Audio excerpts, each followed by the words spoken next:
Tol Randy, musta na kayo dito? O kuya, kayo pala. O kuya, mapo ka muna. Sige kuya Lando, mapo muna kayo. Tatawagin ko lang yung anak ko. Sige Randy. Tami anak! Tami anak! Pagtimpla mo nga muna si Tito Lando mo, nandito. Timpla mo nga muna ng kape.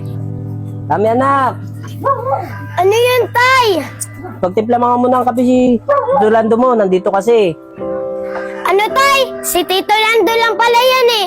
Ikaw na lang magtimpla ng kape. Nakakatamad eh. Kapatid mo naman yan eh.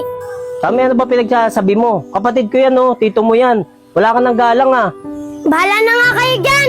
Nagsiselfone ako eh. Kuya, pagpasensya mo na yung pamangkin mo ha. Kasi hindi niya pa alam yung ginagawa niya. Kasi masyado pa siyang bata. Sige na kuya, una magtitimpla ng kape. Sige Randy, kaya mo na yung anak mo. Malalaman niya yung pagtanda niya na mali yung ginagawa niya. Siguro nga, tama kayo. Sige na kuya Lando, titimpla mo na ang kape mo. O sige Randy.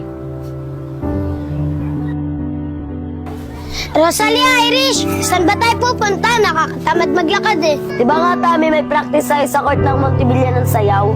Oo nga, tama si Rosalie. Kapag di ka nag-practice doon, baka ibagsak ka ni ma'am. Sayaw-sayaw nakakatamad.